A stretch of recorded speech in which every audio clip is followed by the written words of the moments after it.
Question number 81। अब इस question में 18 ग्राम ग्लूकोज को 178.2 ग्राम वाटर में ऐड किया गया है और हमें इस सॉल्यूशन का वेपर प्रेशर बताना है, लेकिन क्वेश्चन में टेम्परेचर स्पेसिफाई नहीं किया गया है, इसलिए हम टेम्परेचर एज्यूम करके चल रहे हैं 100 डिग्री सेंटीग्रेड। और क्योंकि सॉल्वेंट है वाटर, तो प्योर सॉल्वेंट का वेपर प्रेशर 100 डिग्री पर है 760 टॉर। अब अगर सॉल्यूशन में हम नॉन वोलेटाइल सॉल्यूट ऐड करते हैं तो सॉल्यूशन का जो वेपर प्रेशर आएगा that is P not into mole fraction of solvent. अब पी नॉट की वैल्यू हम यूज कर रहे हैं 100 डिग्री सेंटीग्रेड वाली, दैट इज 760 टॉर। और सॉल्वेंट का मोल फ्रैक्शन अगर कैलकुलेट करें तो सॉल्वेंट के मोल अपॉन टोटल मोल, इस तरीके से हम सॉल्वेंट का मोल फ्रैक्शन निकाल सकते हैं। तो यहाँ से सिंप्लीफाई करके सॉल्यूशन का जो वेपर प्रेशर आ रहा है that is 752.4 Tor.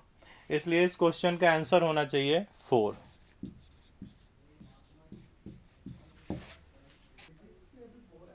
Question number 87।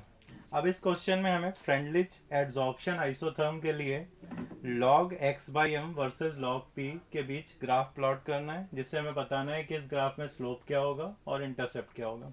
तो अगर फ्रेंडलिच एड्सॉर्प्शन आइसोथर्म की इक्वेशन हम देखें तो this is x by M equal to K P to the power 1 by N. अगर इसमें हम दोनों साइड log ले लें तो this is log x by M equal to log k plus 1 by N log p। और अगर इसको कंपेयर कराएं स्ट्रेट लाइन की इक्वेशन से y equal to M X plus C, तो हमें यहाँ पर क्लियर दिख रहा है कि इस इक्वेशन में जो इंटरसेप्ट है दैट इज log k और स्लोप जो है दैट इज 1 बाई एन। इसलिए इस क्वेश्चन का आंसर होना चाहिए 4। Question number 89। अब इस क्वेश्चन में हमें एक रिएक्शन दी गई है a प्लस बी से प्रोडक्ट c प्लस डी और हर रिएक्टेंट और प्रोडक्ट की कंसंट्रेशन 1 मोलर है इनिशियली। रिएक्शन का जो इक्विलिब्रियम कांस्टेंट है उसकी वैल्यू हमें गिवन है 100। तो हमने सबसे पहले कंपेयर कराया कि रिएक्शन का कोशेंट और इक्विलिब्रियम कांस्टेंट में डिफरेंस क्या है। तो हमें दिख रहा है कि रिएक्शन कोशेंट जो 1 आ रहा है इसकी वैल्यू इक्विलिब्रियम कांस्टेंट k से कम है। इसका मतलब रिएक्शन को प्रोसीड करना चाहिए इन फॉरवर्ड डायरेक्शन।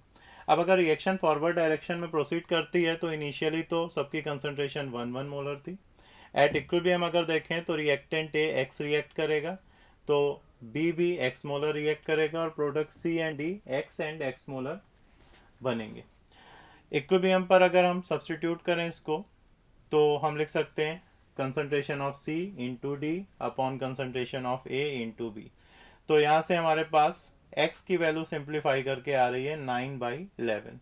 अब हमें क्वेश्चन में पूछा जा रहा है कि इक्विलिब्रियम पर d की कंसंट्रेशन क्या होगी, और इक्विलिब्रियम पर d की अगर कंसंट्रेशन देखें तो दिस इज 1 प्लस एक्स और x की वैल्यू हमारे पास सिंप्लीफाई होकर 9/11 आ रही है। सो d की कंसंट्रेशन है 20/11 या 1.818।